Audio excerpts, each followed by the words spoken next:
Like this before. Oh, we on? Yeah, I just wasn't gonna say nothing. Let me see how you doing. I wasn't gonna say What you nothing. say? How we treat each other? Yeah. Oh, I tell you. It be your own people though. Yeah, I wasn't gonna say nothing, man. Go ahead and introduce us, Coco. No, you do your introduction. You do your introduction that you want to do. So, ladies and gentlemen, first and foremost, welcome to the Lavish and Coco podcast on this amazing Tuesday. We want to fill your lunchtime up. Get it? Fill your lunchtime up. So dig this here. This is the second week in a row we've had somebody from the entertainment field, radio, TV, all of that. And Lavish wants to do this voice. So we're going to let Lavish do his voice that he wants to do. Go ahead, Mr. Lavish. Okay. Do your voice. I'll paste it. Hey, what's going on, everybody out there? Podcast land. Hey, you watching the Lavish and Keep going. you watching the Lavish and Coco podcast. Yeah. Oh And today's special guest on the show. Say my name, please. Please don't say my name like that, bro. Please don't say my name like that. Oh, my. Yeah. Lavish, We Lavish. podcasting live, Lavish and Coco. Today, we got a special guest. Let me Goes by the name of. Let me introduce my brother. You don't want me to introduce him? No. Okay. No, all right. No, because you think that that's what radio for 2023 sound like, and it don't. That's called puking. We stuck on 696. Where the tricks at? They don't do that anymore. Anyway, Where the tricks at? we got Yo. my brother, my friend, my confidant. Writer, actor, producer, Yes. director, Yes. host, MC, singer. Don't nobody know he a singer too. You better tell him everything about I me. know all your business. Come on. And listen, I know he grown, but he getting younger. I mean, it's like he aging backwards. Ladies and gentlemen, Kamal Smith is in the building. Yeah! So much better than. Do the voice. Do the voice. You are now tuned into Lavish and your FM dial. We got a brother from another mother in this building tonight. We have the one and only, the big homie. That's it right there. That's not it. They don't do it that. no more. They don't do that. Don't baby. do that ever again. In life. Lavish. I know. That's it. Oh, y'all can't see me? Okay, I'm doing something wrong. I'm listening, y'all. No, I you did got us. something You wrong. hiding us? No. Okay. So listen, we Lavish let him tell the story.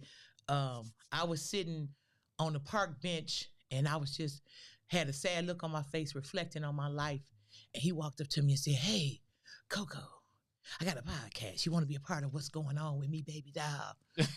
And I said, "Yes, Mr. Lavish. I thank you for rescuing me from my this thoughts." is his story. This is his story. Okay, all I right. thank you for rescuing me from my thoughts, because had I sat here a little longer, I would have got on the Hamilton bus and went to Northland and bought me an outfit.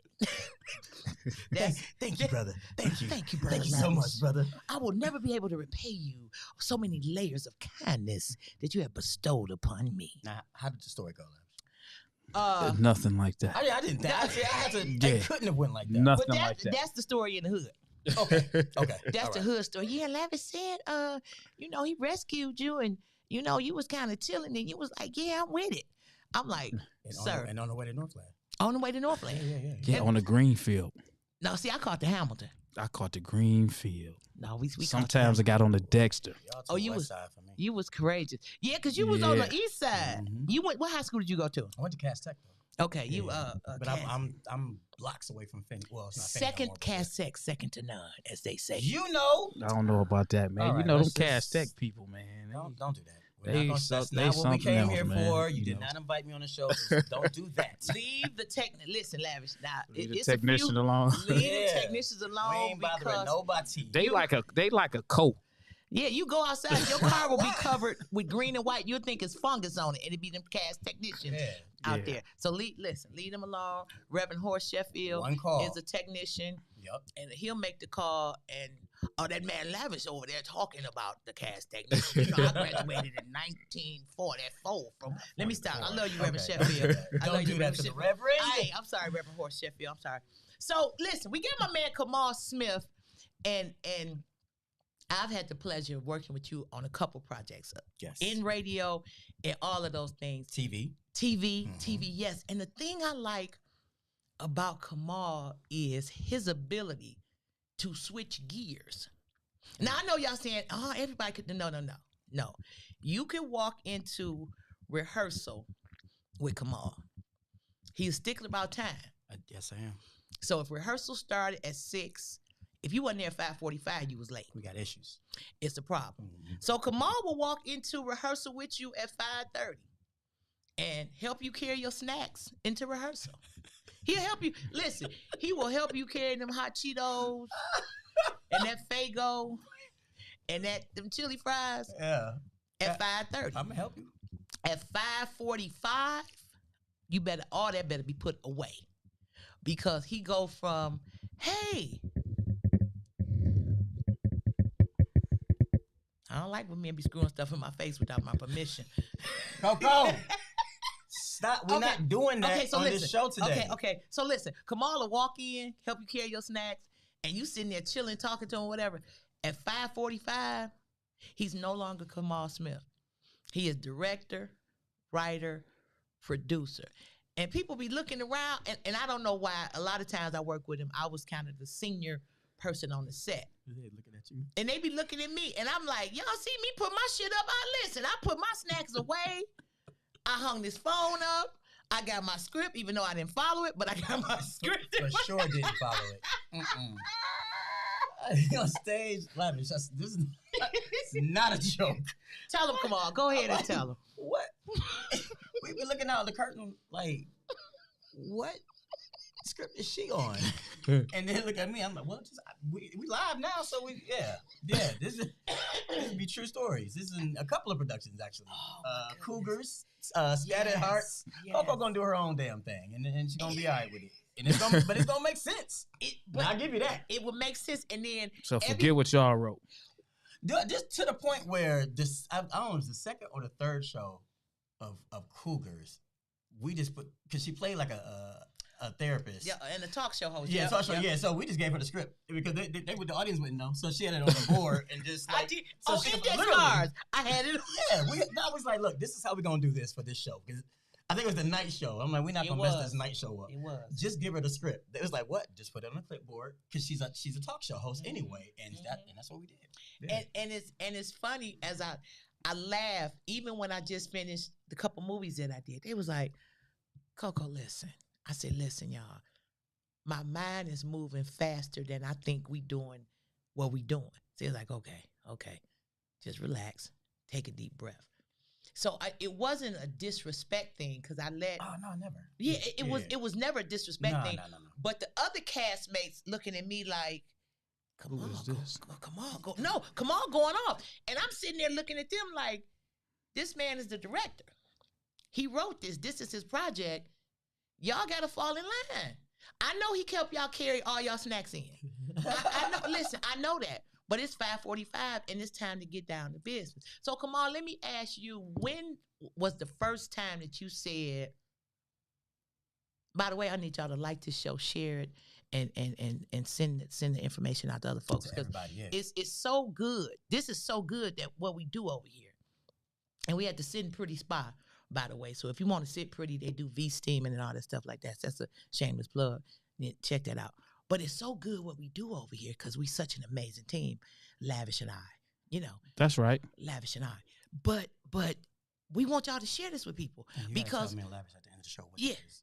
I'm gonna tell you. So when we get to that second, third, and fourth level, because this happening, we want y'all to be able to look back like I was there.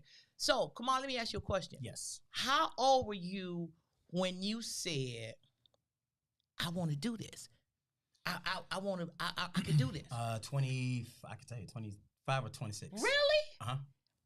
Because remember I was chasing my music dreams, and I thought you did them all at the same time. No, I went to American Idol in 2004, and I said, all right, I quit. I'm not chasing this damn dream no more. Why? I drove all the way to, man, because I've been chasing it since high school, man, and you just get defeated. Man, I did it all, But you good. But listen, You a good writer, good director, good actor, and you a great singer. So Yeah, well, yes, thank you.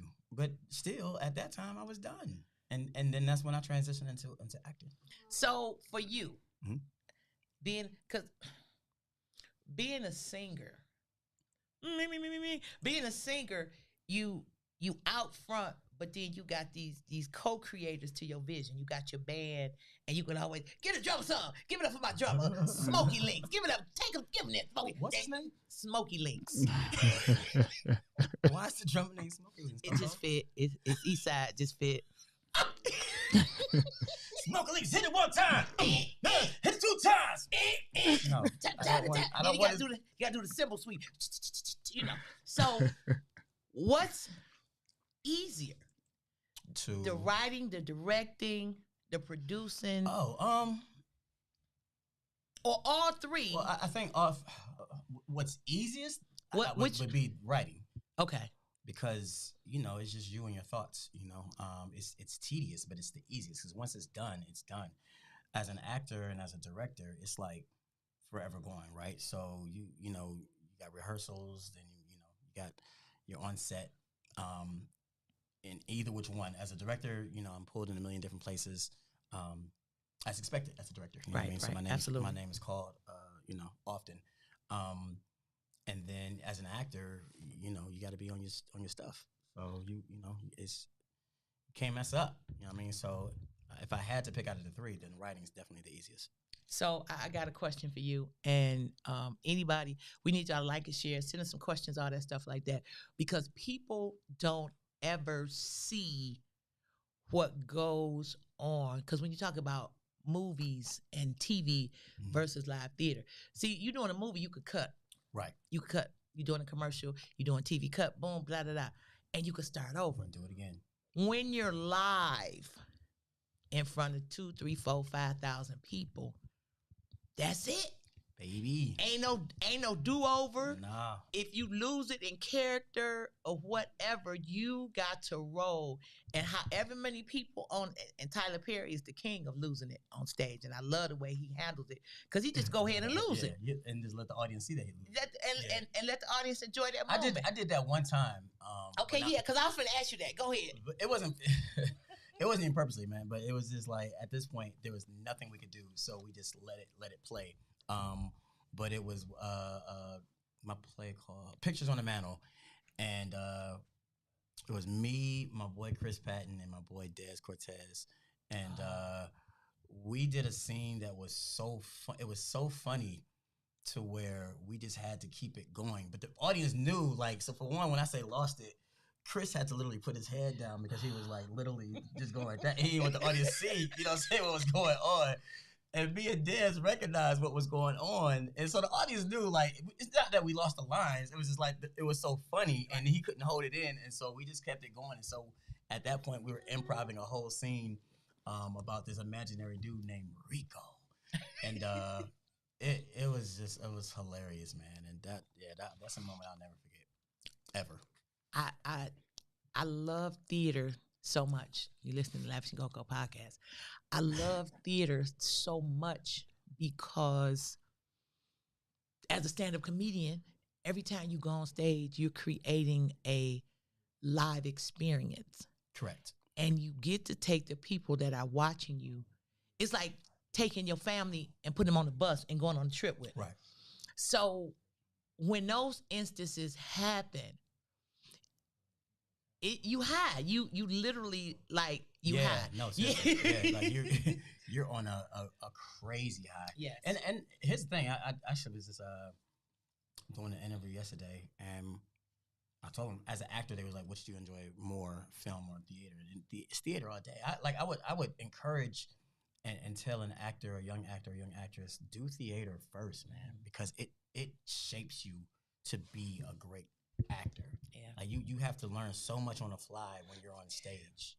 It's like you said, there's no cut. Ain't nothing. If something happened, and something may not even happen on stage. I mean, I remember a time where something happened backstage, but it was as loud as hell, and you gotta a whole set wall fell. That's what happened. That didn't happen. No, I wasn't working with you. But no. That was another place. It was at Northwest Activity Center, and like it was a loud boom, and you was just like, yeah, man. So like You had to act like it never happened. First of all, it startled. Of course, it was like, you know what I mean? You couldn't, you couldn't, you know what I'm saying? Because you on stage, but it definitely was like, oh, okay, yeah. Well, I don't know what that was, and then so now that's in my mind. I'm on stage like, what the hell is happening backstage? And then the audience could see the curtains and all the equipment. Yeah, something's going. Yeah, it's some bowl back there. Yeah, and it's always something has happened. Somebody gonna holler out, y'all gonna fix that? Yeah.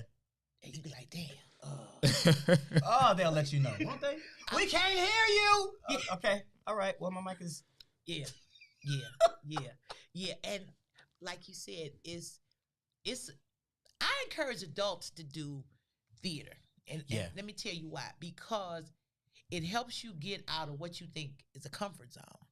Correct. So if you could go and take a shameless plug, Comedy 101 with Coco is loading real soon.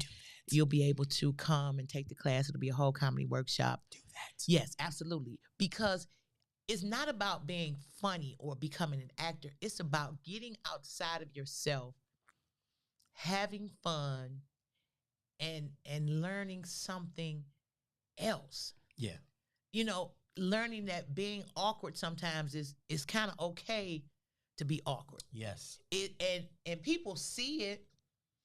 And when you talked about the whole wall falling, I thought about I'm gonna tell my story quick. I was doing a rest in peace to Greg Shelton. He had put an amazing production together called Ain't Nothing Like Family. Okay. And the first time we did it at 1515 Broadway. Ooh, the days. Listen, so you already know 1515 That's where I Broadway, baby. Listen, I started back at 1515 Broadway. The dressing room, let me just paint a picture for y'all. You ever been up in your grandmama's attic and it was 127 degrees and it was spiders and clothes and stuff everywhere, but you weren't scared because you had your friends with you. Yeah. So we were doing this play. Ain't Nothing Like Family was myself, Angelo Matthews, the ballroom instructor. Mm-hmm. Yeah. He an actor and a comedian. I know y'all don't know that. I didn't know that. My man Kool-Aid, Greg Shelton. It was just a great production. But the dressing room upstairs at the 1515 Broadway, wasn't no dividers up there, Kamal. Yeah, the sheet. Yeah, so that's all. That's and for a whole cast. Yeah, so men you on got one side, women on the other. Yeah, that's it. That's and all you could got. see all the nakedness through the sheet. I don't even know why the sheet was there. It might as well just. I think we tore the sheet down. It was so like we got too... Coco. She notices the nakedness. Listen, but in theater, everybody naked, and you just deal with it. Like, and you just get dressed. You walk up to somebody and listen. I have button shirts, and the man got his drawers and socks on. You don't even see that because you're a you don't pay attention to it. You're not looking at it like that. After the production, I'll be like, "Girl, did you see so and so's package?" But girl, but in the moment though, in the moment, you gotta get back. The scene about you got 2 minutes. Yeah, you got 2 minutes. Yeah, it's blackout. But what you doing afterwards, Coco? Girl, did you see Quattrell's package? He worked for UP FedEx or something. Yeah. He got a package down there. He heavy lipped. But during the production, you don't see it. But afterwards, you do. Yeah. So we 15 was great. 1550, but I recut my teeth when I got back in. So we took him from 1515. He partnered with Michael Winans, and we did it over at the music hall. Okay. So it was a scene where I played a woman named Aunt Betty, and Aunt Betty smoked cigarettes, drank beer, did all kind of stuff. And I had a husband. And we were old, but one of the scenes, my husband, everybody knew him because his feet stunk. So go with me. So you know what I'm finna. He take his shoes off, and he hit his feet together, and like powder would come off his feet. You know how you put the resin. Mm-hmm. So we sitting about. Wait, this the character or this is him? This the character. Oh, okay, cool. So we sitting on the couch, and the couch looked good, but it wasn't that great. Okay. So. Anyway, so we sitting on the couch talking, and it's the scene where my husband hit his feet together with the powder, but whoever was doing the wardrobe put too much powder in his shoes. So when he took his feet out and did this, the powder went all over the wooden stage. Oh. So it's slick as owl boo-boo now. So his wife got to get up, and we got a scene that we doing together. But I'm trying to rock up. But as I rock, I'm looking down in the orchestra pit, and I'm like, if you rock too hard, you're going to slide on this talcum powder. So I was like, y'all help your auntie up. You see I'm stuck right here. So they helped me up. And I'm looking at them, and they looking at me like, move up. And I'm like, I ain't going to move up because I'll fall in the orchestra pit. So those are the moments. I love that. Yeah. It's a rush. And you just got to figure it out. Like, right then and there. You have to figure it out. Yeah, man. So older people, grown folks, do the class. Take the acting class. Yeah. Listen, Kamal does amazing acting workshops. Thank you. Yes. What's your social media information? Because so people can follow you, but he does amazing acting workshops that are family friendly. You can bring your children and all Not that. Children, because I don't do children. But if you're gonna bring a children, Sure. then we good. Kamal Smith 2 is my Instagram, Kamal Smith, the number 2, and then Kamal Smith Facebook. So, Lavish, I know you ain't sitting down there being quiet. No, I ain't being quiet at all. You taking all this in? I'm just listening. You I know, think you would be a good actor, Mr. Lavish. I think so too. I really think so. In my movie. Man, I was in this movie all of every bit of 4.7 seconds. That's all you need, baby. That's all I needed. That's I all you needed a need. close up though. I think it was more. I need a talking You spot. gotta work your way up, man. Goodness. My Hey, first role, 3 movies I done been in. I ain't said not one word. Well, no, you need to look in the mirror then, because clearly the common denominator is you. I'm just saying. Get him, Kamal. 3 movies. No, let me be very clear. Got killed in one. Lavish said he did not want no speaking lines. Hey, man, I just want. Come on now. I just want to be in and out, man. I'll do Wait, it, why you man. doing the hands like he be That's doing? how you is. You know, hey, man. Hey, brother. Hey, come on, man. You just let me in, man. I don't even need no lines, bro. I just want to be. So I'm like, all right, cool. I put him in a scene with me. Put me in the background somewhere, man. I'm good. Yeah. It was a great scene, man. It was a great scene. If y'all haven't, listen, watch Parental Discretion Advised on Tubi right now, and y'all can see that scene with me and Lavish and Sierra Smith. It was a great scene as Lavish is a dope dealer. You know, Yep. I've been binge Dope dealer. watching Dope Tubi, dealer, yeah. and for all the folks that's hating, let me just say this: They on Tubi, man. go They on Tubi. on Tubi and just watch how actors and theater is changing. And listen, I know y'all couch actors.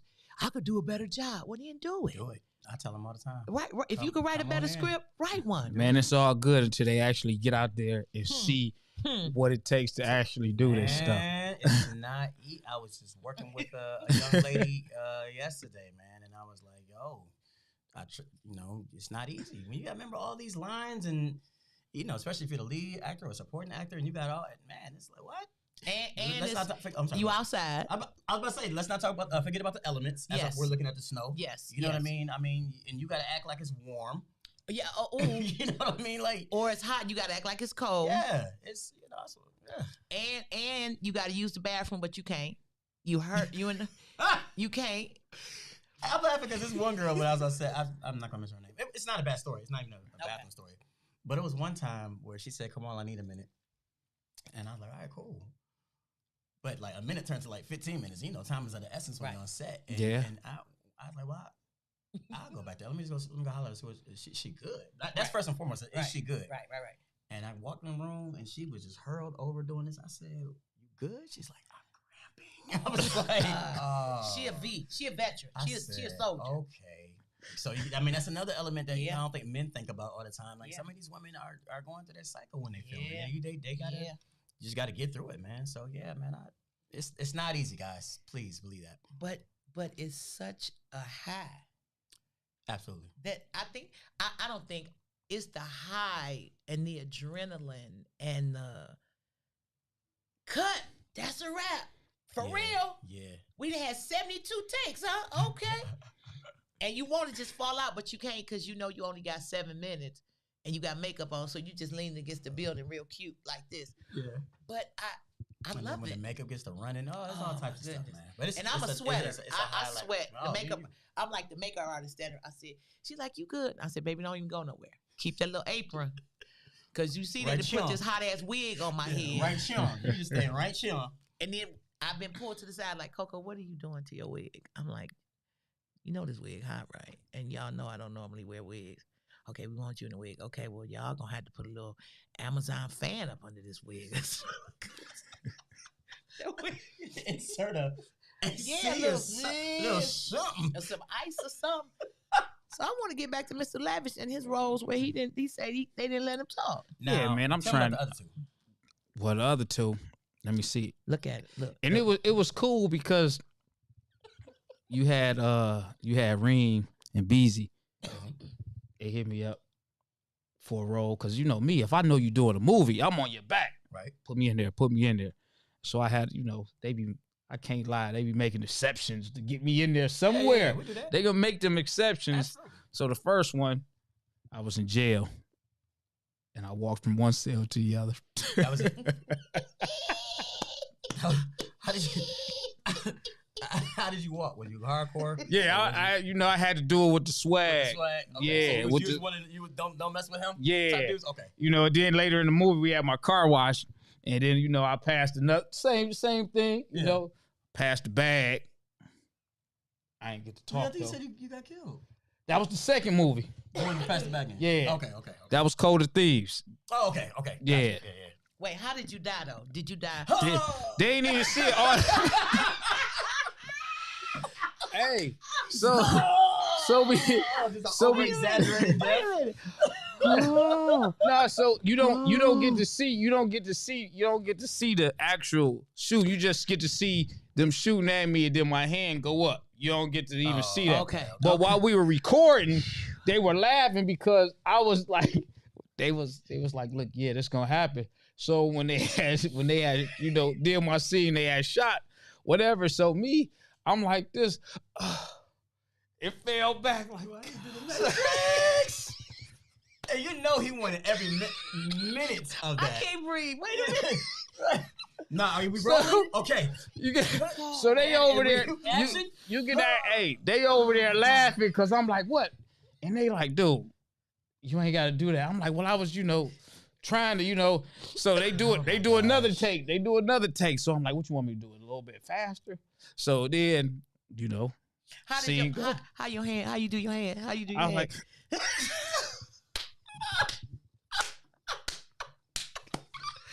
I always say, Coco, I promise you, I always say, people be the worst when they die. Oh, it yeah. is so not needed how people die. Like, die, man. They died like the old black and white movie, like his Perry Mason or something. Because in my mind, I'm thinking, because I'm acting in my head, and I'm like, oh, I got to make this so dramatic, because it got to be like the best part of the movie. Yeah. And I'm like, okay. And I got the gun out, and they get to shooting, and then it's like... Wait, look at his face. Can y'all see his face? Lavish and Coco podcast. Please comment on the face he just made. Will y'all look at his face? Like, do that one more time. We got my man Kamal Smith, writer, singer, actor, producer, in the building. What's up, man? Lavish and Coco podcast. Lavish, you got to do that scene one more time. Look at his face, y'all. I'm just saying, I'm standing there. We got Diesel. I think Diesel was next to me. I was like, I got to right here, man. Look at that. I'm looking at it. And if I was directing the movie, I would have stopped everybody. I'm like, just look at him. Give him his moment. Give me my moment. That's all I'm asking. Give me I want to make the best 30 seconds that can be made. Yeah. Listen, but you all right, Kamal? Oh my gosh. We are so dramatic when it comes to dying. When it comes to dying. When it comes to it, but I'm gonna kill this. Watch. And they do it in slow motion, and then they fall out, and then they still twitch it. I'm like, what is? Listen, the ambulance here. Why you? Yeah, you're dead. We in the kitchen scene. Why you still? Lay there. No, but I want to get into these movies. I do. Should. I want to, but here's the honest thing about it. I don't want to get out here and you hear people talk about this all the time. I'm not even looking to be like that star in the movie. Listen. Hold on, Coco. Don't say that. I want to know because I don't even want to take somebody that's really more passionate about it than me. Okay. I want to be that individual that just has parts in a movie. Many parts in different movies that they're always like, he's in every movie. He's in every movie. So you be like Bokeem Woodbine. I like Clifton Powell. Okay. I like him. Because Okay. he's in so many different type of movies, and he doesn't always have to be the star in the movie. Too. That's a good dude. That's a Yeah, good dude. he is. I like dude. him. You know, he a great dude. I can be in there, make a statement, and I'm fine. I'm cool. I just wanted my body of work and whatever I do to be. You want to build up the catalog. Correct. Hold on, That's Kamal. it. Did you ever That's say it. my body of work? Yeah, my body of work. He went from yeah. to, Yeah. well, now my body of work. Because you need to be able to see that I can do it all. Yeah. I can do it all. But if you have I think sometimes, and I'm gonna say this, you really have to be not a great actor, because if you have a great director, they can pull stuff out of you that you didn't even know you had. 100%. And when I see the scene, when I see some movies, and I think like Oprah Winfrey finna get back into some stuff. She hasn't done acting in a while, but when I think about the whole, wait, are you saying she is for sure? Yeah, well, that's what I recently read. Okay. Yeah, so it's like seeing somebody, you be like, okay, if you got a great director, like, and I love Kamal. So if you working with Kamal, he's going to pull something out of you to be like, I really didn't know that was in me, but I like it. Mm-hmm. Like I like that. I like that part. I like that character. I like who it is. Mm-hmm. You have to just be with the right person that really, really can tap into that.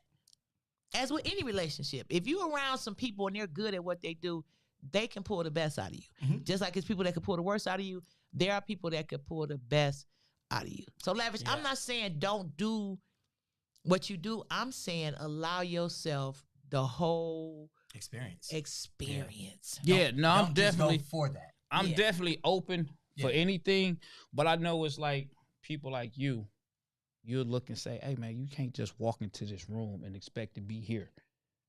We need to see that you're serious to build your way up. I say walk into the room. Yeah, like it's your room. All right, well, I'm walking into the room, brother. What's up with the next movie? No, not that room. No, but I think what Sis is saying is just that, and this is for everybody that's listening, man. Like, you know, don't limit yourself. Yeah, don't sell yourself short, because you never know. Especially, I mean, your aim shouldn't be, well, I just want to be in a lot of movies. Your aim should be, I mean, I really want to get into acting, and then see where that leads. You know what I mean? Now, if it's just that your capacity may not be star quality, because let's be very, very, very, very understood. Help them out. There are star quality, right? There, you know, and then there are good role people, right? Okay. So I'm not saying I'm saying for everybody that's listening that may be interested in acting. You may be just a good role player, but be a hell of a good role player, because those role players are in a lot of movies. You know what I mean? So, but don't come into it saying, I just want to be a role player. Come into it and say, man, I want to try this thing out, and I'm open to see where it goes. And here's the other thing: once you get into it, and you get that bug, dude, like you get that bug like no other. It's like a bed bug. Well, I don't want the bed bug. Well, it be all over you when it bites you. Yeah, man. I mean, you legit want more. So you won't come into it lavish. What I'm saying is, you won't come into it saying, I just want to get a couple lines, and then when you go home, be good. You're going to go home like, man, I want more. And then more is going to feed into more, and then more is going to feed into more. No, I can definitely agree. Yeah. Same with comedy. Yeah, I'm sure. So no, I don't know if you know this, but Lavish got a thing for wanting to be a comedian. So I said, you know what, cool. So I did an event, did a mental health comedy fundraiser at the Garden Theater a couple months ago. And Lavish is real bold, and not in a negative sense, but bold in terms of, you ain't gonna just tell him no. Like some people be like, no. You remember when you was growing up as that kid, they come on, can I ride your bike? You be like, no, why I can't ride your bike? You let so-and-so ride your bike, and you let so-and-so ride your bike. That's Lavish. You just not gonna say no. Yeah, and it's gonna fly. You gonna explain to him why it's no, and then if he like the explanation, then he'll be like, oh, okay, that's cool, I'm good. So I said, well, you know, you could do this thing. So he went on stage, welcomed the folks, did the whole greeting, and introduced me. So the bed bug bit her.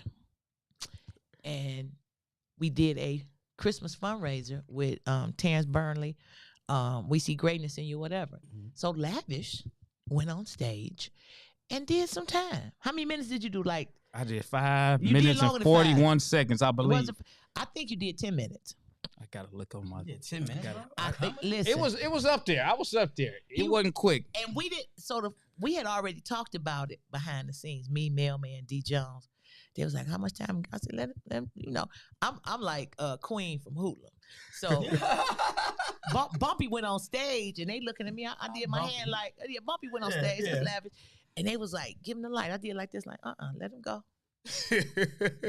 I gave him the auntie hand, like, let him do his thing, because when you get an opportunity to put a person and help a person and get them in something that they want to do, that's right. I'm all for that. Yeah, that's right. Now it's really bit him, and do your thing. So when you performing next? Well, I gotta see who's trying to book me, man, and check my schedule and see what my availability looks like. I asked him one question. Yeah, I don't know yet, man. I got a couple people that's reaching out to me, and I got to get with Coco and just see what our schedule looking like. Huh? Auntie, don't just. So listen. I ain't gonna turn them loose out there for the wolves. I ain't gonna turn them loose for the wolves, cause see the wolves, the comedy wolves. Bernie Mac got an amazing documentary. He talk about the comedy wolves, and he don't call them wolves, but it'll be somebody sitting in the audience and they'll see Lavish. They be like, "Oh, this Lavish," cause they got to say your name twice. I mean, that's Lavish, the tow truck bike nigga. And they be like, yeah, okay. And it'll be somebody sitting there and he'll say something. And in his head, Lavish won't know how funny it is. But to a comedy wolf, they be like, oh, I'm still in that. Oh, yeah. That's how it goes. Oh, yeah. And when you see it again, it's like a motorcycle. You'll recognize it because of the frame, but they didn't put so much of a kid on it. You be like, they stole my bike from me. You can't prove that it's yours. It'll be gone. If you can't get up under, take that kid off and get up under, you can't prove it. So it's always somebody watching your style, that's crazy. your technique, and what you do. Yeah. Come on, even with being a director and a producer and writer, it's somebody watching you and how you move, and they taking a little pinch off of everything, because you can't help but want to emulate and recreate something that you see that is great and wonderful. You want a pinch. That's why all these people on YouTube talking about recipes and cooking and all this. They be like, you know what? I'm gonna just give me a little pinch of that. What you got in there? I believe that too. Of course. 100%. I mean, I know about that. Obviously, I've known. I got a lot of friends in comedy, including yourself. Yeah. So I've known about the stealing. I've never understood the stealing jokes because I never understood why would you want to. But in bringing it back to film, I mean, it hasn't happened to me yet, thank goodness. But I've definitely seen similarities in people's movies and similarities in people's directing and things like that. Like, hey, man, well, that's how he said. Yep. All right, wait, ain't my business. And the crazy part is, we sometimes think it's the bigger person that the other person stole from. No, sometimes it's the person that you don't know and recognize that this big major person bit some of their material. I've seen it so many times, and then once they bite it and do it, somebody can't. They be like, "No, that was Lavish joke. No, such and such did it at the Madison Square Garden. This their joke. No, the first time I heard that joke, Lavish did it. Well, it's too bad because this how it goes. Too bad not so and so that did this on TV. So now it's his joke. So now it's their joke. So Lavish either got the option to go back and recreate the experience, or move on. We're going to do a show in a couple weeks about the state of black comedy. Speaking of black people, this is a commercial, y'all. So my man Vion Selman is in the competition for Playboy.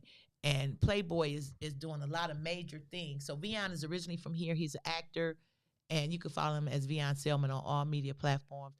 But I suggest that you support your folks. He's doing a great job. He's living between here, Atlanta, Memphis, Chicago, all of that. But check out Vion Selman. Go and vote for him. He's doing really good in the competition. He a model, actor, all that stuff like that. So that's my commercial. But I want to say this. Stop telling people to buy black and support black business. Let me tell y'all black people something. I love y'all, but I don't like the way some of y'all move. Y'all don't want to get people invoices. And then you tell people the information on the invoice and it don't be on the invoice. if you promise to pay somebody, if Kamal, if I hire you and say, Kamal, this is what I'm giving you, when you walk in the door, my eyes meet yours. I got your money. Yeah. I got your envelope and all of that. Don't make somebody follow you around and look for you and go through all them high skill. And if you say, listen, this is what's going on, cool, tell me that. But don't disrespect the person because you can. But that's the main thing. Yeah. Tell me that. Yeah. If you got something going on, I understand that. Yeah. And then you feel like you got to be the neighbor when you ask for it back. Yes. Like you in the wrong. Like, hey man, hey, you think I can borrow $400? Yes. Because you owe me $400. Yeah. Yeah. And then if I come to your business, I'm coming to your business to support you. And if you the owner and you come out and you talking and you say what you think, I'm going to say, do you really want me to tell you? Yeah, Coco, what you think? Because I want you to tell everybody about this. I'd be like, okay, could you just get some of that snow from in front of your door? And you ain't got no soap or tissue in the bathroom. And no, we have to check and but they don't want it, but they don't want to hear that though. But how can I be better if I'm not open to criticism? I get that. And then you mad and I recently went to a eatery establishment that was owned by some of my people. And when I walked in, the young lady that was handling the money had on gloves and she was getting some of the food ready. Oh yeah, I see that out there. And you know, it's almost one of those things where me personally, I be really picky. I'm a real picky person. Mm-hmm. And it's like, if I say something, now I got to deal with these attitudes, these problems. You a hater. You're a hater. Yeah. And it goes deeper than that because now they forget about customer service. Right. They going as if they're not on someone else's clock. Mm-hmm. And hey, you know, I ain't doing this or I did this when you didn't do it because I'm looking dead at you. Mm-hmm. So I just leave just to avoid conflict because I will say something. And then it's just like at this point, man, if I can't watch it, I don't even want to. From start to finish. So I kind of, you know, they recognize me. And hey, I said, hey, and I pulled the young lady to the side. I said, listen, sweetheart, you know, you handling food and money with gloves on. Mm. She's like, huh? Oh, when they hit me with that, huh? So by this time, somebody that was about 5 minutes older than her came out the back. Hey, Coco, what's up? I said, listen. And I said, listen, she handling money and food with gloves on. And with vinyl or rubber gloves, you could tell that they've been on for a while because they get slippery. Mm. They start to look slippery, like a condom. So, okay, now why would? Because I want her mind is always in the gutter, man. No, because I want people to know her mind is always in the gutter. I want people to know how slippery. I want people to know how slippery these gloves are looking. Semen. Yes. What? She said yes. Yes. So, and I'm telling them, and she was like, well, I mean, I said, baby, I'm not trying to be funny. I said, but you took the money, you put the money in the cash register, and then you went and started making the drinks that they know for making. I said, I'm just saying. So by this time, a few of the customers had left. They spoke, hey, and then the owner comes over. And it's like a big thing. I said, I ain't trying to be funny. I said, but she got on gloves and she handling the money and the food. Oh, that ain't nothing. I said, okay. That's what the owner said. Yeah. No, not the owner. The owner. The owner said that ain't nothing. When I walked in, he let it be known, and he looked like he looked like he was from the Nino Brown generation. He had on every gold chain that was ever made. And I said, did he just jump out his car, run in here, and start making food? But I ain't tripping. So when I said that, he's like, oh, ain't no big thing. You tripping over the wrong thing. You got to taste this so-and-so. I said, listen. He told me, I'll make yours since you acting funny. I said, it's not that I'm acting funny. I said, for whatever reason, I said, the health department is so swarm right now. They ain't like finna pop up. I said, but you can't do that. Mm. And so I think what I was trying to convey wasn't being received properly. I said, listen, it's okay. I'm good. Oh, so you just gonna, I said, she is handling food and stuff. And then, you know where he went? Yeah, see, when you go to the white restaurants, I said, I don't see what they do. You can see, you know how you said Lavish, like, you could sit in your car in the parking lot and look through the glass in this restaurant and see that the girl had the thing on. Then she kept, I watched it for about 10 minutes, and then she kept pulling her phone out. I don't want phone.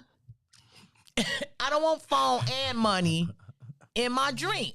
So anyway, we have to do better as a people. You can't just say because you black people got to support you. You have to go, and this is the part we don't want to hear. We got to go above and beyond. We just got to go above and beyond. We have to, if we're competing for customers, then we have to offer a better level of customer service. And yes, it requires something different or whatever, but that's just how it is. And I'm saying that across the board. I'm saying it for comedians. I'm saying it for everybody. If a show started at 8, get there at 7:30. Don't show up and the show started at 8. You show up at 8, you got 5 strays and stragglers with you and all of that. They strays. And then you want to talk loud and it's the host on stage. Don't be disrespectful. We have to do better as a people. And I'm going to leave that right there. Kamal Smith. Yes, ma'am. What's the greatest project thus far that you've done that you went home and sat down like, yep, thank you, God, I did that. You did that. God did. God did, definitely. Well, that's just rude. Now, come on. Who calls me? And they looking at you? No, I don't think so. But let me turn my phone off, though. That's very unprofessional, Kamal. I'd probably say that the one me and Lavish was just talking about. Okay. Parental Discretion Advised. It's my newest film. It's out on Tubi right now, so check it out, y'all. Please, please, please, and thank you. This is how us as independent filmmakers make a living, by y'all pressing play. So please do that. But we went crazy. Me and the team went crazy with this one, and Really? we accomplished a lot of action sequences, stunts, and just all types of stuff. And of course, with just a crazy message. And it's it's one of those projects where you've been wanting to do for a while, and you finally got a chance to do it. So this has been like a dream of mine, probably for the last 4 years. So being able to finally do it. But in every project, there's something always special with every project, right? So there's always a special moment. There's always, I did this moment. I remember this moment. I really love this. But if you're just talking about in completion, I still look at it right now like, wow, I can't believe I went out a freaking window. But I did. So wait, hold on. I was watching, and I can't remember who it was. They had posted on social media, and they said, we independent filmmakers or whatever do our own stunts. It's funny if y'all find it on Instagram or whatever. But they had put mattresses outside the window, and the 2 people that came out the window, both of them got shot diving out the window. So one of them got shot, and he dove out the window and rolled on the mattresses, and another one did. So I understand the angle that they're going to shoot it on, but they actually was doing their own stunts here in Detroit, and they had did it. They had the mattresses stacked up right there. So when they yeah, I'm not doing no mattresses, but I know what you're talking about. Oh my goodness. Yeah, I mean, listen. We do. As independent, we're independent, right? And so I literally from a 2-story building, I had with carrying Dez on my shoulder, and we went out a window together onto the inflatable. No, they didn't have. No, you talking about that? No, they had a box spring in a mattress. Nah, I'm gonna hurt myself. I'm too old. But they wasn't 2 stories up. They was like coming out of a kitchen window. It wasn't a hole. Oh no, I'm saying like we're. Oh, I know. You was up like this. Yeah. Yeah, we like about that roof. Wow. Yeah, out of a window. Yeah. How many did you hesitate, or did you say, okay? Dang, you put me on blast. All right, so this. All right, it was definitely, but it was. This is how it really went. If everybody who sees the movie, y'all listen to the Lavish and Coco podcast. Make sure you like it and share it with everybody. Please. Kamal is telling you how he came out a 2-story window in a movie. Go ahead. Yeah. So, I had to live. Now, mind you, throughout the whole movie, we got stunt training because there was a couple of different fight sequences, this and the other. And this again is between me and Des Cortez Crenshaw. Excuse me. Now that's how you know that you're growing in your business. Because we're gonna come back to that. You say you got stunt training. Yeah, man. When he first started, wasn't no stunt training. It was like, man, don't hit me hard, dog. Yeah. Don't hit me. Okay, go ahead. No, but here's the thing. We literally did like some Jason Bourne type fighting. You know what I mean? It wasn't our characters were ex-military, so it wasn't just a 7-mile street fight. No wonder y'all looking so good. Y'all been training. Yeah, we've been in that gym. We've been in that gym, girl. So we had done all the fight scenes already. I'm just telling you that part just so you understand how exhausted we were. But with all the training that we did, we never trained going out the window. So now here we are, right? And so he let us do two jumps, the stunt coordinator, without the window in the frame, right? Okay. So we're like, let's just practice. I just want y'all to get comfortable going out the window. It's like, all right. That was okay because, we just jump, like, whatever. Right. You just land. It's fun. It's a little kid. Oh, just land on the mat. All right, cool. He's like, all right, now this time, Kamal, I want you to carry Dez out the window. I'm like, all right, cool. I'm getting tired now. You know what I'm saying? Boom. And then, all right, cool. His main thing was, how you land Kamal is very important because you don't want your head to go in Dez's neck or, hey, like you need to land, in a position where everybody's safe. That's the main thing is safety. Right. Now here comes your, So now they done put the window in. All right, it's real now. It's like, okay, we doing this. And he's literally on the side with a detonator because it was a real window. You know what I mean? It wasn't a fake. Okay. It wasn't a breakaway window. So y'all had all, okay. All right. I like this. No, I don't. This is stupid. If you're looking at this, don't ever do this. This is dumb. Like this. Yeah. This is growth and prosperity and God's blessing that you go from a fake window to a real window with a detonator. Ain't nobody behind you throwing nothing to bust the window as you go out. No, it wasn't that, but we definitely should have had a breakaway because this was, what's it called? It's the same glass that you have on your windshield. Okay. So he instructed us that listen, it's not gonna hurt, but you're gonna how this window breaks, it's nothing but pieces. So we're gonna have scratches and things like that. So all right, cool. So now I'm looking at him put the window up. I'm doing this right here. Cause I'm looking at him get ready for the shot. You know what I'm saying? Left. I'm like, okay. And your fingers was tingling. Oh man, everything was tingling. I'm like, okay. So it's like, all right, everybody ready? Yeah. All right. We ready? I lift Dez up on my shoulder like a fireman. It's like, all right, we're gonna yell action, and then I'm gonna count you down. So this is where the raw comes in. It's like Lavish is like, yeah, camera set, audio. So everybody stop talking. Let me just do it, right? It's like this is real. So I'm holding them, camera set, audio rolling, and action. And 5, 4, 3, 2, 1. And then I did it. I froze for like a second and a half. I froze, and then I went on and we did it. And I'm looking at it like you froze, and then you got Dez on your shoulder. On my shoulder, and I'm tired. I'm exhausted, and so I busted his head open. I mean, it was blood everywhere. But the thing is, you busted his head. Yeah. In real life. Yeah. In real, you really busted his head. Yeah, this is a true story. I told you I was going to tell you the truth. Yes. So it really I felt my head fell on his eyebrow. Oh yeah. And it busted wide open. And the thing was that we weren't done filming yet. We still had to film the fight scene outside, so we had to crazy glue his cut. Oh yeah, the Durabond. Yeah. Durabond. Yeah. That's the stuff. It's Durabond. It's leaking. It's just coming down, and it's adrenaline going. So he's like, come on, let's just do it. Let's use it for the scene. How somebody doesn't know how they look, but we're looking at him how it looks. Yeah. He got a whole titty on his eye. Yes. So my AD, Shelby Lee is great as shit, man. She rushed to the gas station, bought some crazy glue. They literally crazy glued his real freaking crazy. So let me tell you. Yeah. So surgery for now, when they do surgery on people now, if you're not diabetic or hypertensive or whatever the case may be, they use what's called Dermabond. Dermabond is nothing but crazy glue. Because what it does is, if you glue something together with crazy glue, if you don't have the acetone, it's not coming to loose.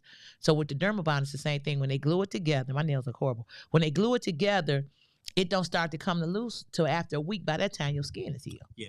So yeah, it's crazy glue. That's funny because that's exactly what the stunt coordinator said. Yeah. He was like, man, just somebody get some crazy glue, we could do it. Mhm. After we had to go through our checks because like the moment we came out, mind you, we had a rain machine because we did this whole sequence in the rain. So it's just getting better and better in the rain, 2 stories. Yeah, and so all of that. Yeah, and then and so the things we didn't think about. And this is why I'm telling this story because I want people to do a better job than me. Things we want to think about. If you want to shoot in the rain, probably shouldn't do it like in 28-degree weather because then you're gonna freeze. The rain is ice. There was like the rain machine is just it's just a hose, right? So we got this cold water coming on us at like 3 o'clock in the morning in 28-degree weather, and so they were nervous that we were going to get hypothermia. And it goes back to what you were saying, right? Yeah. It was like you have to deal with the elements, and so like we're literally doing this, and then they would bring us in and put a blanket around it. I'm like, look, I just want to finish it. I don't want to keep coming in, then warm me up, and I got to go back. I'd rather just go out there and just do it. But they're like, they overpowered me, and like, all right, well, that's how we got that fight scene. It's and here, when you finished and you looked through the lens and you saw it, yeah. I couldn't, and so that's what I'm saying when you say what project to date. It's not just because this is my newest project that I'm promoting, for people to watch right now. This really is the one. Like this, I had a woman, hanging out in a car, shooting backwards in a car chase scene. I love it. Yes. Yeah. With I love her that. leg out. You know what I mean? Like we did some serious things in this movie. You know what I mean? So, yeah, I look at it and I'm like, man, I did it. You know what I mean? And nobody can take it away from me. It's yours. Yeah. And it's your intellectual property. It's on film. Can't nobody take it. Nobody can take it. It's out there. Listen. Go outside your box. If living through the pandemic has taught you nothing else, go outside of the box because it's an interesting place to be. And you get to that point, you're like, I could have. And I was listening to Lavish and Coco, and Coco ass kept saying, take some acting classes from a young man. What was his name? Kamal Smith. This how they sound. Is her name Bernadine? Gladys. Okay. Gladys Dean. Take the class. Take the trip. If you want to go cross country, I've been trying to get a couple of my friends to do the cross country train ride with me from Detroit to California. They like, that's too long to be on train. So what I'm gonna do is train that goes from Detroit to California? Detroit to LA. So what I'm gonna do is I'm gonna go by myself. Yes. I'm gonna go by myself. That life this year. I am too. I'm gonna go by myself. Hey, just have fun, man. Create some amazing memories. Kamal, I love you. Wait a minute. I ain't tripping. It is somebody on that roof in that building right there, ain't it? Yeah. Okay, listen, man. I thought it was. Listen, you know how I be thinking. I'm like, hold on. They didn't call me. Listen, this what I want to talk about too. While we got you here, yes, sir. And we didn't get to that part. I want to talk about the independent filmmakers. You being a filmmaker, and then the movies that's coming out of Detroit, the movies that's on Tubi. I wanna start talking about that and letting the people hear from your perspective. When you started off getting into the movies, you didn't just jump out, or did you, making your own movies? Yes, I did. You did, okay. But I did. If I could do it all over again, I probably. Well, you know what? But your life is your experience, right? And so I wouldn't. I guess I shouldn't say that I wouldn't do it that way. But my very first film was Loud Pack back in 2012 with Foolish and Dez and K Deezy and a lot of other people. But what happened was Deezy had just did a play with me. This was his first time actually acting, and I did a play and I gave him a role in the play. And so at that point, his guys was like, "Yo, that was really good. We want to do this movie. You think your man's can do it?" And I'm just a person that I feel like I can do anything. You know what I mean? So I jumped out and I did it. And looking back, that was probably, you're talking about deer in the headlights. You know what I mean? Because here I am. I wrote it. I was in it, and then I'm directing it, and all eyes are on me. You know what I mean? And this is their money, so I can't let them down. You know what I mean? But it was turned out to be a classic movie, and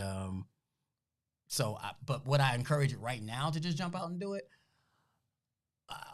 Jump out and do it with with resources. Jump out and do it with knowledge. You know what I mean? Do your homework first, because that's sometimes why some of these movies aren't as up to par that we see on Tubi, because they just jump out and do it because they think it's so easy. So let me ask a question. Yes, ma'am.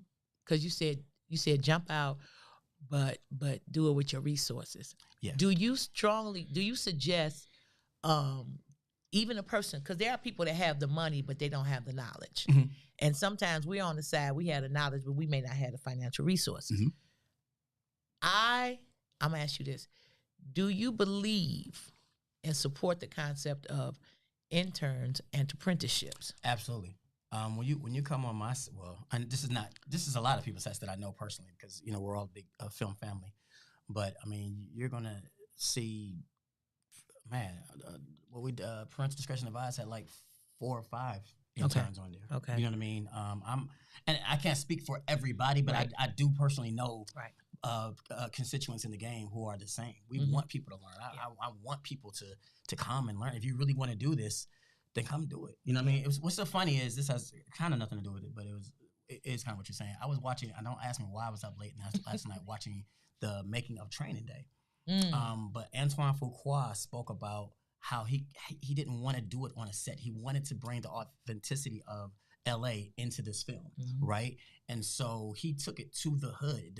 What I didn't know, those were actual gang members, you know what I mean, that allowed. They allowed because they welcomed him. Yeah, they was like but if they didn't, they shut the area down. Yeah, hey, we gonna my do man's this. gonna be over here. Y'all can't come over here with that for Correct. the next month or so. Yeah, right. And so in that same documentary, or making behind the scenes, I should say, you have Denzel. It was so prolific to me. It was so simple, but it was a little boy was little 9 years old, something like that, and he's looking in the camera or whatever, and Denzel said, "Hey man, you want to be a camera engineer? Because you could be whatever you want to be." You know what I mean? I'm like, man, that's. Yeah, to welcome the hood, like this the hood. Y'all saw that movie. Yeah. That was the projects. You know what I mean? But they were all around the crew. And Antoine Fuqua was saying how he told the crew, listen, if y'all think this is going to be too dicey, let me know now. But we going in the hood. You know what I mean? If you're scared, jump ship. You know what I mean? So, yes, we definitely welcome, space. But here's the thing. Be ready to work. Yeah. You know what I mean? A lot of times. It ain't glamorous. No. Being a PA? Oh, my God. It is. No, it's not. But take the time. Lavish, we ain't talking about the Puritan gangsters, though.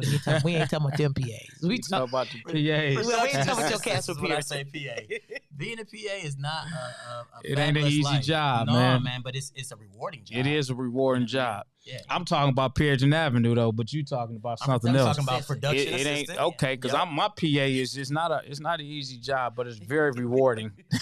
I'm not talking about your PA, Lavish. We talking about the production assistant on film sets. The film set. Yeah. Okay, all right. And they show up. I've seen some show up, and they got such a wide-eyed, welcoming stare in their eyes.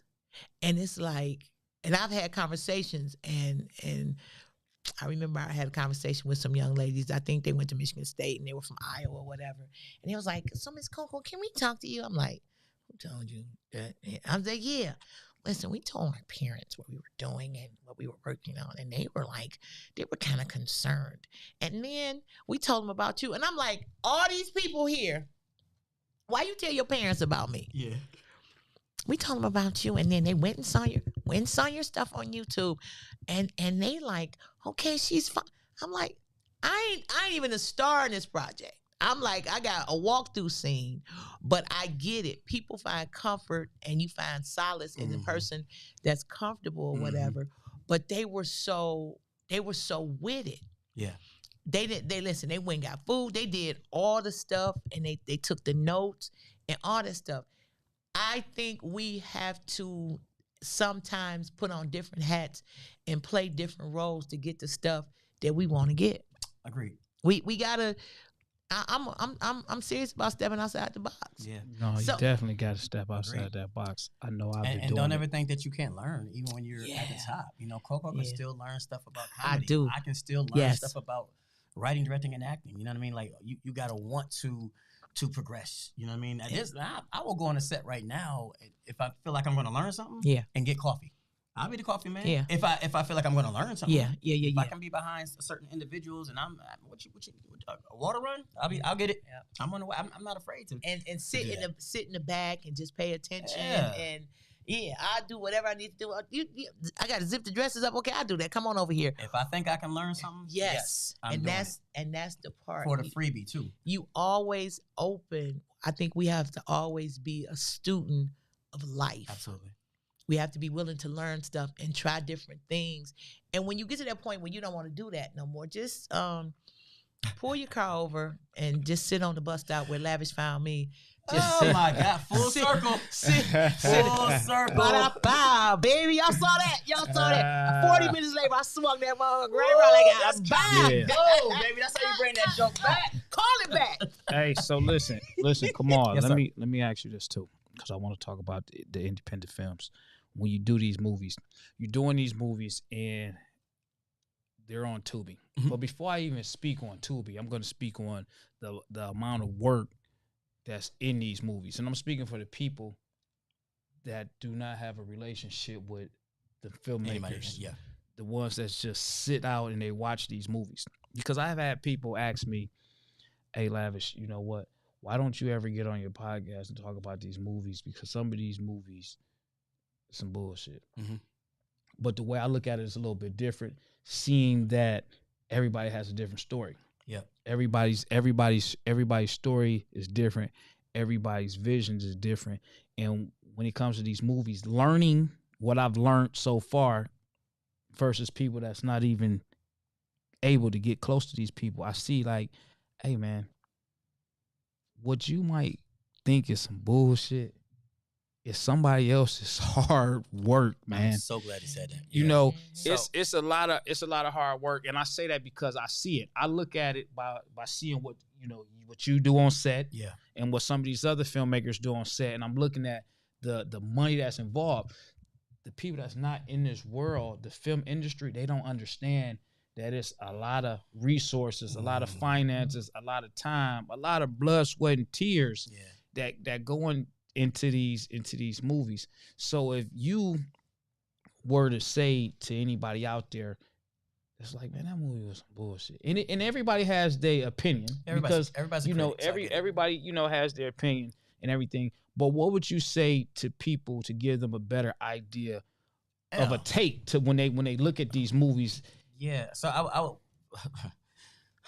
first thing I always like to say is, man, Jay-Z said, everybody tells you how to do, never did it, right? So the first thing is, guys, pump the brakes, right? You know what I mean?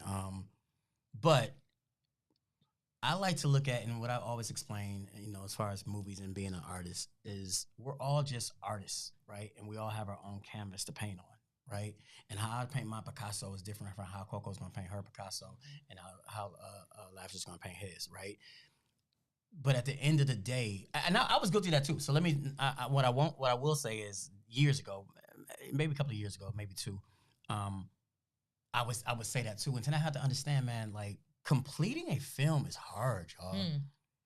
Like, you literally are taking something from a thought, an idea of something, into reality, right? So when I say the thought, that means like, okay, I have an idea about Lavish owning his own tow truck. Now, how do we make a movie out of this? So then you have to go through that process. Then you have to bring the people in to make all of this happen, which goes to the point of resources. And what did you say earlier, man? Everybody don't got $50,000 to $40,000 to put up. Yeah. You know what I mean? To do a movie and beyond. So I'm saying and beyond, meaning depending on some of the movies you see, they're up there even more, right?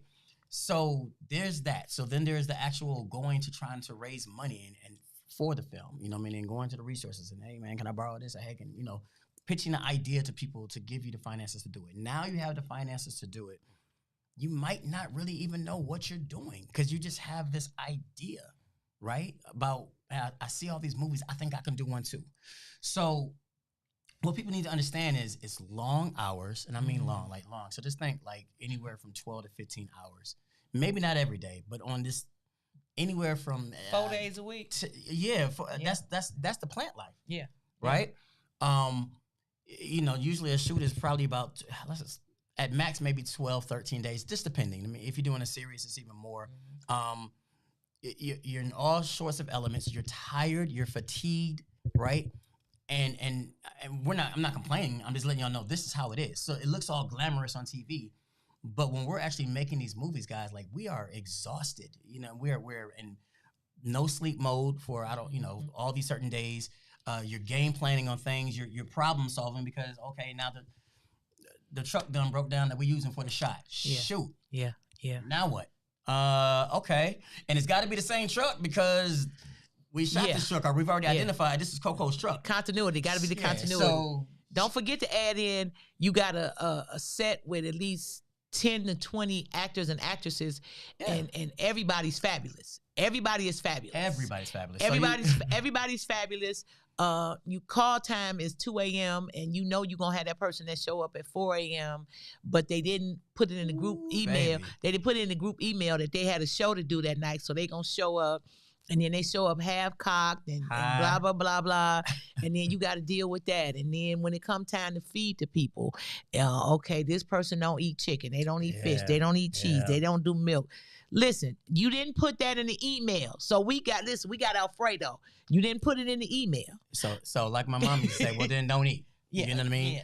But then you can't not feed them. So tell them that part. You got to deal with the, it's 1:26 right now, and we press for time because we got to be out this building that we rented by 2. Yeah. But we got 3 more scenes we got to get because we're behind time. So it's a lot, guys. I'm not gonna go on and on and on, but I'm just trying to give you guys a just kind of insight of what all goes into actually making a movie. And those scenes that you see sometimes that aren't up to par, I just like to say up to par. Trust me, those producers and directors know what it looks like too, but they had to do what they had to do to make it happen. You know what I mean? It wasn't like, well, I want it to look like this. No.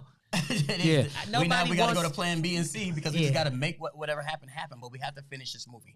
Nobody wants to put out a bad project. And I'm going to say this real quick. Tubi is what BET was. Well, I want to get to the Tubi because I do want to talk about Tubi, but I also wanted to get to the point of from their perspective, from what they see, the viewers' perspective. Man. Yeah. Because they're the guys that the filmmakers want their opinions. Correct.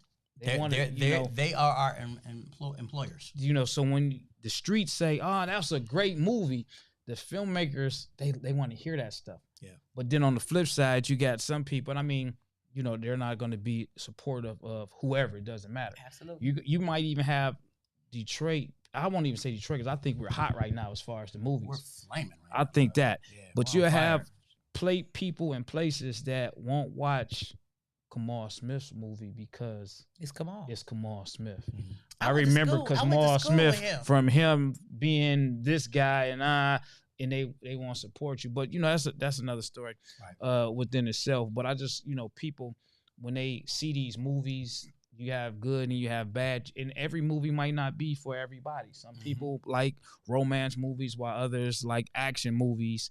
But at the end of the day, the viewers got to understand that these are not these big $1 million movies. These are everyday working people that's actually taking a chance by putting up money for these movies. And people got to be mindful of that when they talk about these movies. We might look at it as a 60-minute movie, a 90-minute movie that it was just a movie. Yeah. But it's a lot of work for the people that worked on that movie, that financed that movie, and that had that vision. So I just, that they're proud of, guys. That's right. Absolutely. You know what I mean? Like don't get it twisted, man. Don't shoot nobody dream down. Yeah. That's it. I ain't gotta go nowhere. Because here it might not be $1 million production, but them pulling together $100,000. And that's the start. And that's like the start. No different than a rapper. We might laugh at Kamal Smith's first album, but in his mind, he got it. Yeah. And while we laughed in 2000, come 2015, he the hottest dude, in the streets, so I believe every movie is going to build. Yeah. It's going to get better. And then I guess with writers, you're gonna feel who can write a better story for you. Because I mean, I feel like maybe you can correct me.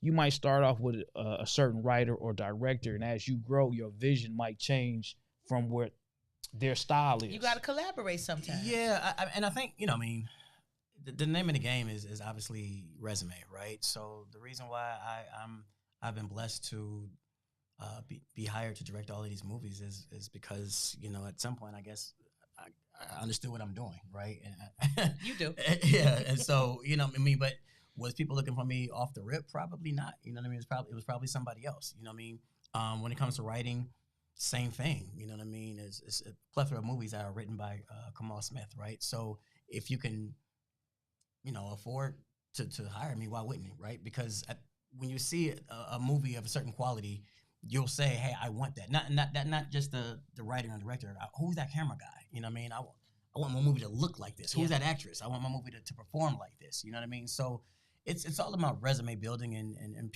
the more body of work you have out there, the more you're going to be in demand.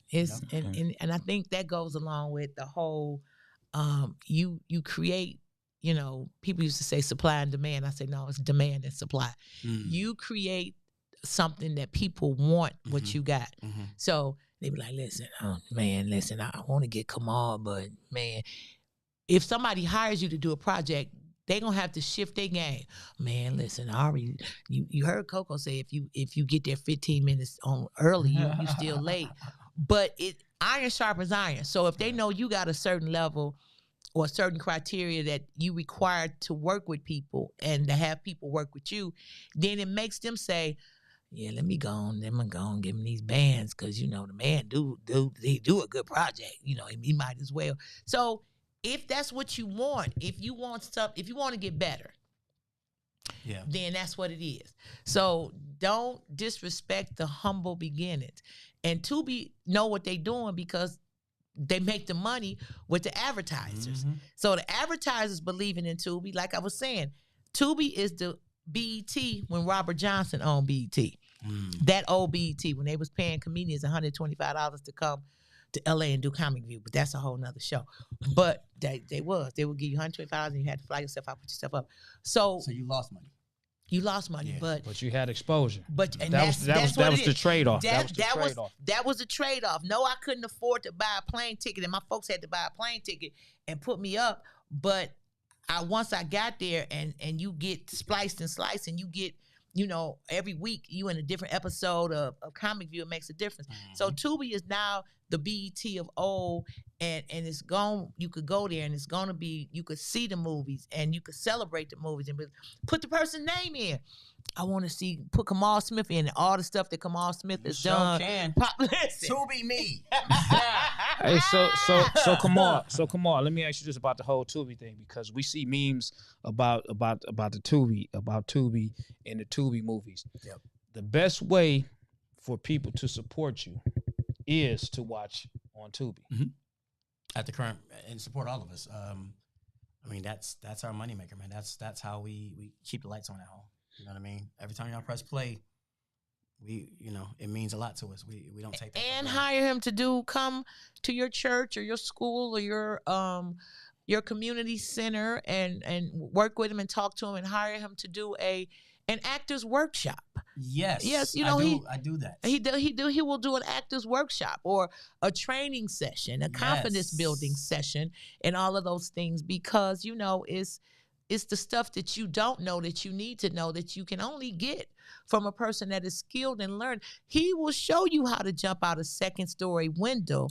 Well, I don't know if I'm teaching that. Well, you show the movie and the scene in the movie. Yeah, I'm a press play. So they got you press play, and then they got the behind the scenes. I'm behind the scenes. Yeah. So now they get to see how good it looks.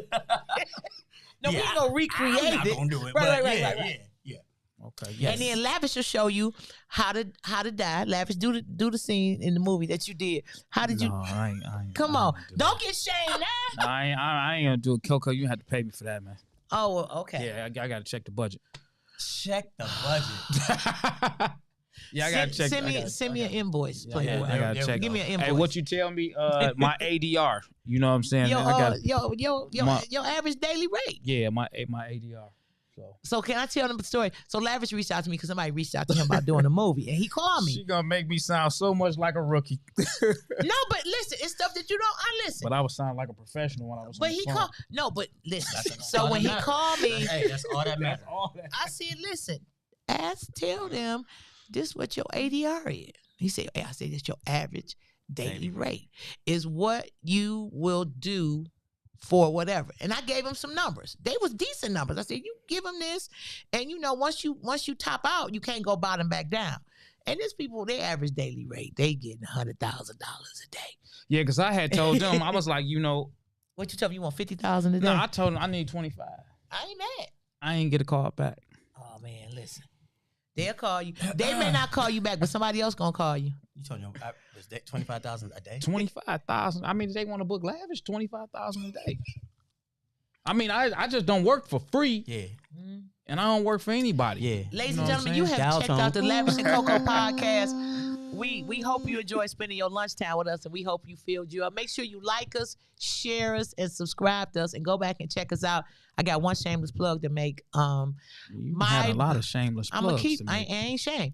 My birthday is Friday. I'll be 60 years old. The Lord willing, and the creek don't rise. I will be 60 years old. 1/27/1963. Happy birthday. That's it. Okay, and I'm doing a birthday party at the Woodward Bistro in Highland Park. So if you go to my Facebook page, Ginger Hudson, or you go to my Instagram page, Coco the Comic, you'll see the information. It's at the Woodward Bistro in Highland Park. Tickets available on Eventbrite. It's $20 to get in.